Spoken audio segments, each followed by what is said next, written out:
باسی باڵێۆزخانەکانی عێراق لە دەرەوە ئەکەین هەموو لە یادمانە لە کاتی مەجلیسی حکومە کە دەستوری عێراقی نووسرایەوە باس لەوە کرای کورد بە تایبەتی زەختێکی زۆری کرد کە ئەبێت نووسینگەی حکوومەتی هەرێم لەو باڵۆزخانن دوای 8 ساڵ بۆچی ڕاستە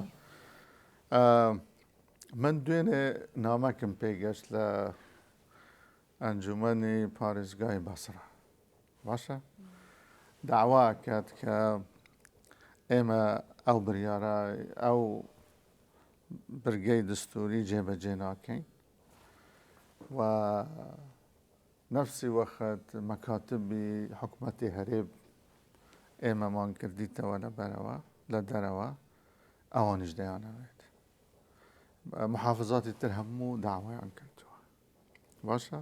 لە مووسڵ بگرە حتا ناسریە و دیوانیە ئیلی ئاخری ئەو فەقەرەی لە دستور هاتووە وازح نییە تەنها بۆ هەرێم نییە زانە بۆ هەرێم و هەموو پارێزگەکان هەیە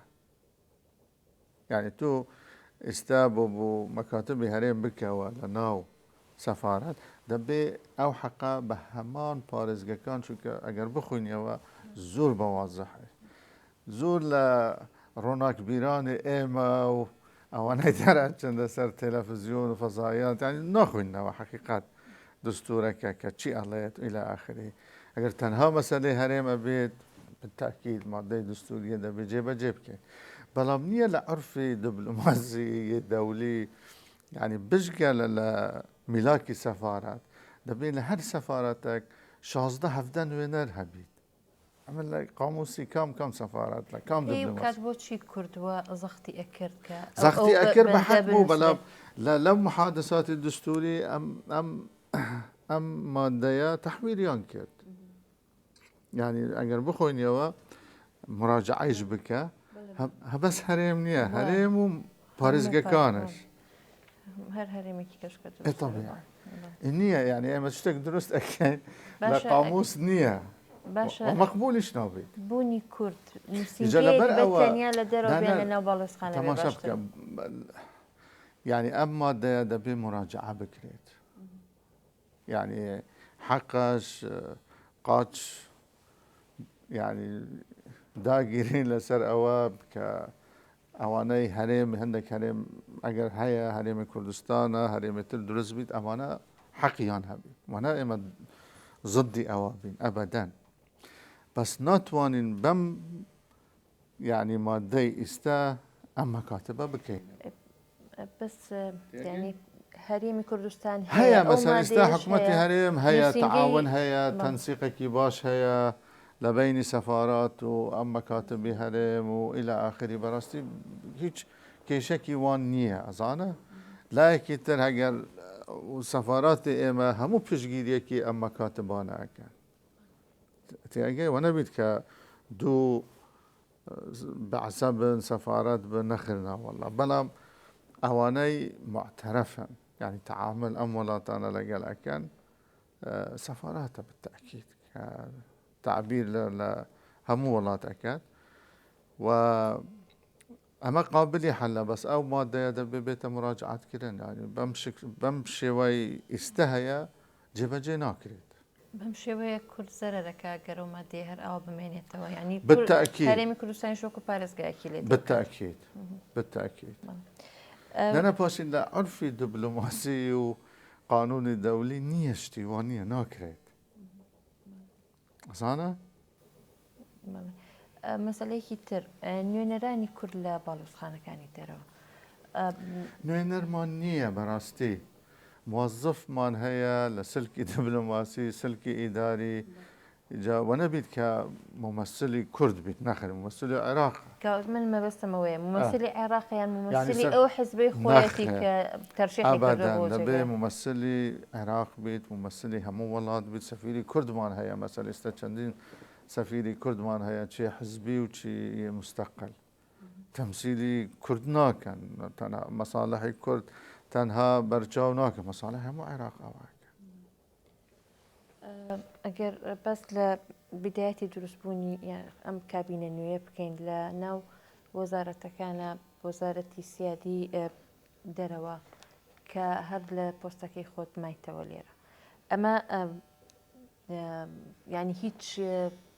نهێنیەکی تایە مەسەلە ئەوەیە کە وەک باس دەکرێت سەرکەوتوو بووی لە کارەکەتە یان لەبەر ئەوەی نزیکی لە بارزانیە نا من نزیکە من ئەندامی سەرکردایەتی پارتیمەم پێشمەرگەمە من ئەندامی حەزبم فەخری بەواکەم سیاسیمە مەسەلا لە سیاسەتی کوردی و إلى آخره وەنەبیت وازمان لەم شتانە ئیناوێت بەڵام سەبەبی ئەساسی حەقیقەت ئەو متمانە بوو هەموو لایەنێک يعني چ شیعە بیت چ سنە بیت کورد بیت خەڵکی تر بیت إلى آخره کە ئەم وەزارەتە لە وەزاراتی سەرکەوتووە و ئەم وەزیرە ئیشی خۆی کردووە بە ئەمانەت بە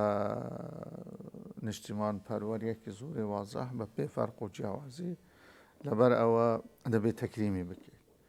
و ئەمەش قسەی جەنابی سەرۆک کۆمار بووە بزانم لە یەکێک لە تەسریحات المهم بەڵام تەوافقێک هەبوو حەقیقات یعنی لەسەر ئەمە دەبێت کورد يعني یەکێک لە وەزاراتی سیادی بەشی بیت و نسیبەکە وای لێ هات بۆچی گەرباس لە مەسەلەی قەرەبوو هەندێک لە وڵاتان بکەینەوە تا ئێستا عێراق ملزەمە کە قەرەبووی هەندێک لە وڵاتانە بکاتەوە و لەم دوایشە ئەمریکا دەوای قەرەبووکردنەوەی آخر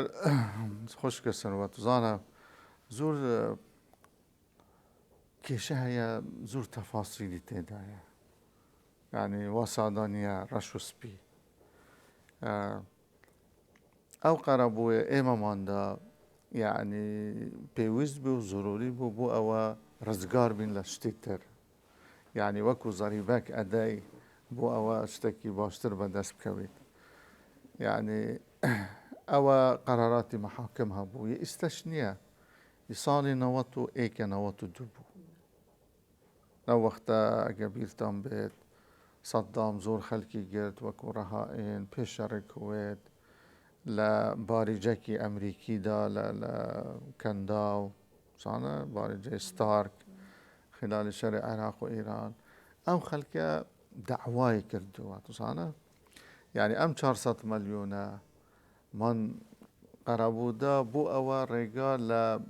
ملیاراتی قەزای تر بگرین کە ئەمە حەدێکی نهائیە چیتر قبول ناکرێت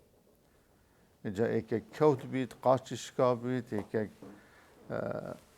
گڵۆپی کەهرەبا بەسەری کەوت بیت لە عێراقی لە ئاخری داوا بکات ئەم حالەتانە هەموو هەبوو بەڵام ئەمە حەدێکی نهایی بیت دوو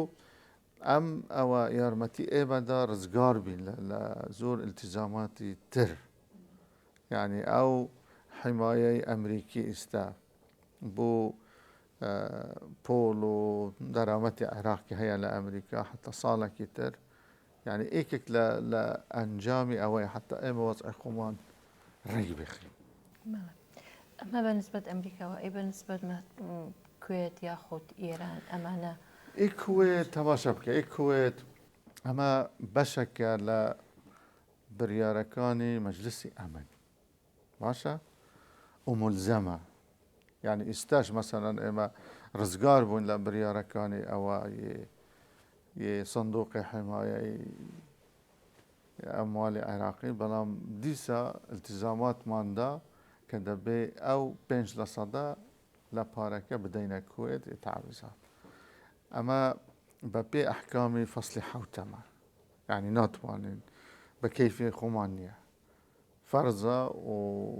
ئیجبار کردو نەکەم بکەین تەنها حەل ئەبیت وەختی لەگەڵ کوێتە گەینە حەلەک لەسەر مەسائلی مەرزی مەسائلی شتی تر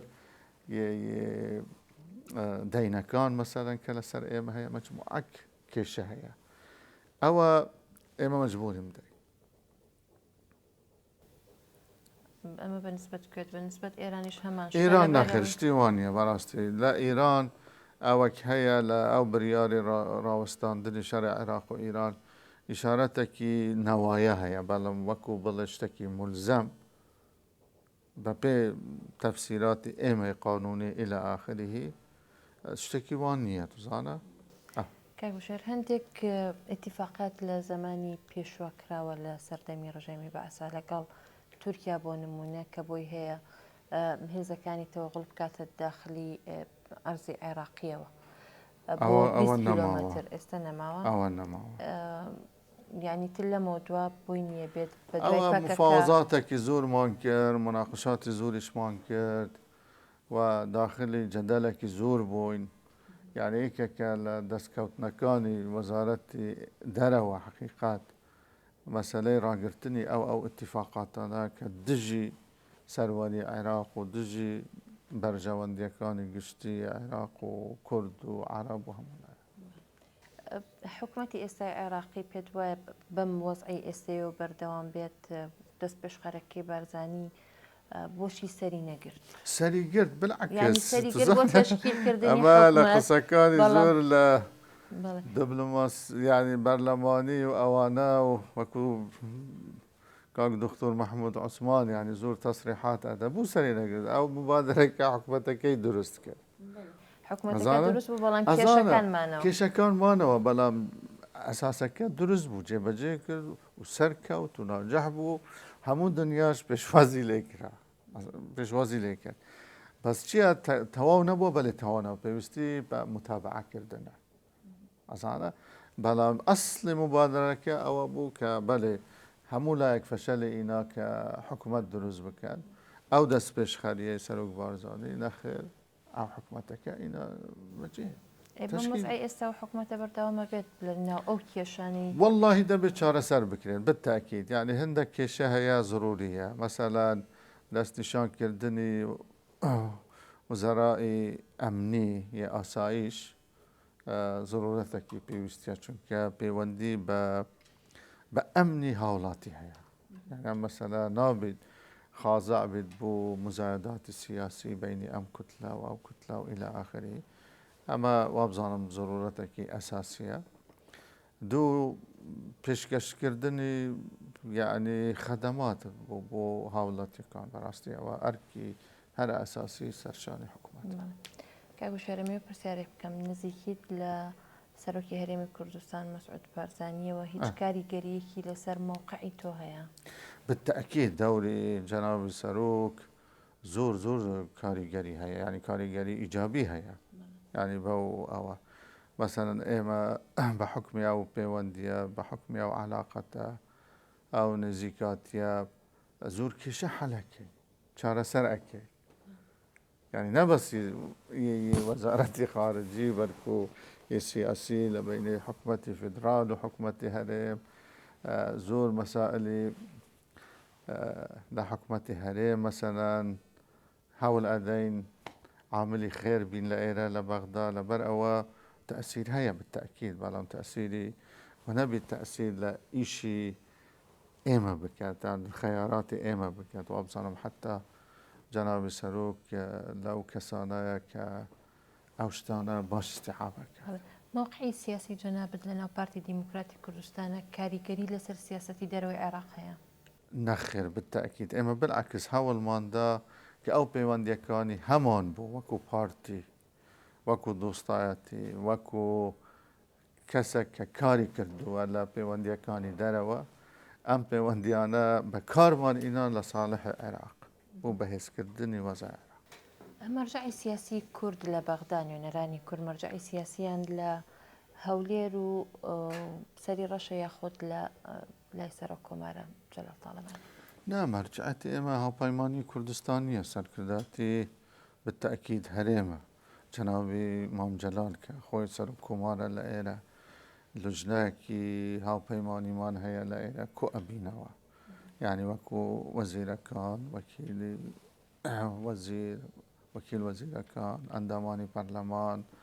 نوێنەرانی ئێمە لە ئەجززی ئەمنی ئەمە بین دائیمەن کۆ ئەبینەوە و بەحسی وەزعی خۆمانەکەین وەکو کورد لە ئێرە و چ پێویستە و یعنی بەو قەدەرەی ڕۆڵی کورد لە بەغدا بەهێز بیت بەو قەدەرە وەزع لە کوردستانیش بەرەو پێشاچیت بەڕای کێشە ناوخۆیەکانی هەرێمی کوردستان تا چەند کاریگەریە بێ لەسەر مەهام و ئەرکەکانی ئێوە لە بەغدا هەیە بالتأكيد حتا هەڵوێستی کورد یەک بیت بەهێز بیت بە قووەت بیت حتا ئێستا واش ما رفتار كردوها يعني لم كان صالة يعني رولي كرد بهيز بوا موقفي كرد بهيز بوا خلق احترامي كرد أي ديسبليني أوامان هبوا بجداري مان لو فعاليات سياسي وقانوني ودستوري وبرلماني ريكو بيك بو لبرو أساسا خلق حسابي بو معك بداخوا لم دوايا باشي أو دو بركي